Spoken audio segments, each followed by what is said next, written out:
Human personality is a dynamic entity which is an interplay of various unique traits that process and form our behaviors. Individual differences can be found on similar traits among people belonging to the same section of society, but very often, one trait can be related to another defining trait in a person. This is where people with Machiavellianistic traits differ from normal people. As we already know, Machiavellianism is typically a personality trait of a person who doesn't mind using others to achieve their goals, completely disregarding what others may feel about it or how their own motives affect the people who are involved. In the Journal of Social Psychology published in 1989, psychologist Peter Martwrak analyzed how Machiavellianism and people with high manipulative skills are able to sustain their position of power or even manipulate others to get the results they desire. He noticed that most of these people are able to utilize their locus of control in order to manipulate and gain control of others. Locus of control and Machiavellianism are two key constructs in personality and self-concept. In personality psychology, locus of control is crucial in determining the impact of social behavior in shaping a person's overall personality. Since recent decades, the relationship between both of these constructs has received increasing attention in psychological literature. So, what is locus of control? Locus of control can be defined as the individual's belief that events are either within one's control or determined by forces beyond one's control. Some people believe that they are the masters of their own fate. Other people see themselves as pawns of fate, believing that whatever happens to them in their lives is due to their luck or fate. Simply put, people's perception of their power source is their own locus of control.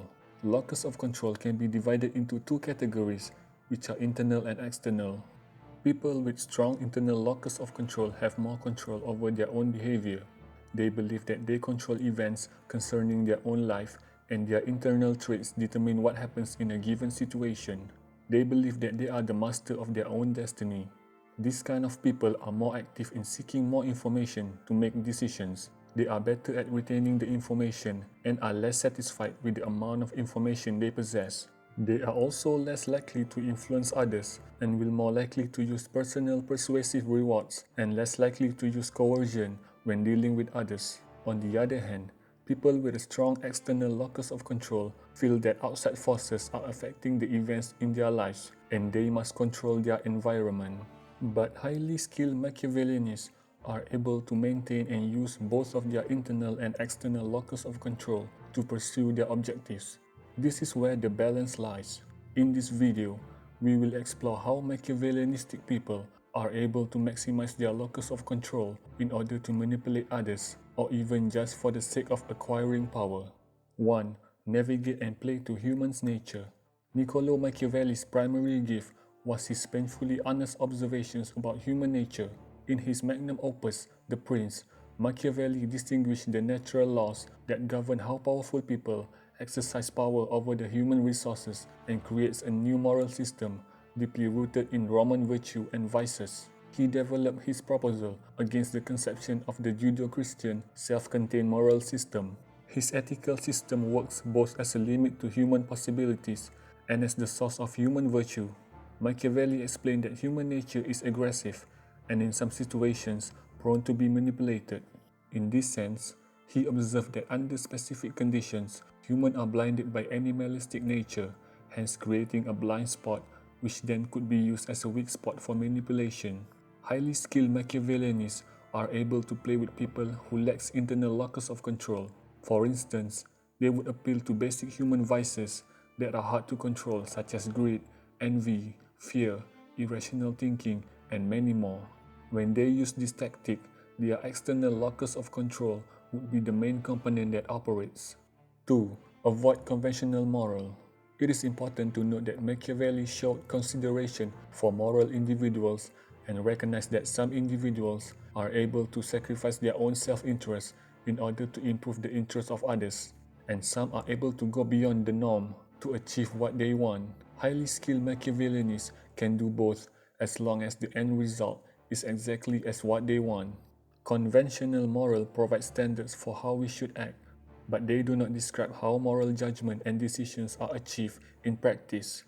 People with high level of Machiavellianistic traits often have a quite diminished sense of morality that goes by the principle of ends justifying the means. They would always make sure that their action must only favor them, even at the expense of others. This sense of unconventional morality can be related to a specific set of external locus of control. To them, morality is relative. There is no absolute good or bad. Everything can be reduced to some quantifiable amount. Utilizing people and whatever resource they have around them without obligation to specific sense of morality is the most effective way to achieve the things that they want. 3. Use reward as emotional bait. People are more likely to comply and work with when they feel like they are being appreciated. No one likes the dictatorship style of stick and stones. Highly skilled Machiavellianists know that emotion would always play a big role in bending human nature to their will. Instead of giving punishment when others are wrong, they would do the opposite. Giving rewards or compliments, no matter what the situation is, would be the course of action. But extra cautionary measure must be taken to avoid others feel like those rewards seem fake or too good to be true. This can be done by sugarcoating those rewards with emotional value. The main goal is to get others to feel in debt, like they are owing something or receiving something that they shouldn't have. If they like it, keep feeding their emotional beast and play to their very basic human nature, which is greed. Sooner or later, those rewards can be used to turn the tables, automatically switching the position of power. The giver would always have the upper hand than the receiver. When it is too late, they have no choice but to comply, as they have took more than what they really deserve. Generosity and greed are two different sides of the same beast, in which Machiavellianists know how to maneuver them effectively. 4. Increase your self-monitoring skills. Self-monitoring is a personality trait that measures an individual's ability to adjust his or her behavior to external situational factors. Individuals with high self-monitoring skills can show considerable adaptability in adjusting their behavior to external and situational factors. Most Machiavellianists possess a high self-monitoring skills. They can behave differently in different situations. They are capable of presenting striking contradictions between their public, personal, or private self. On the other hand, people with low self-monitoring skills cannot deviate their behavior.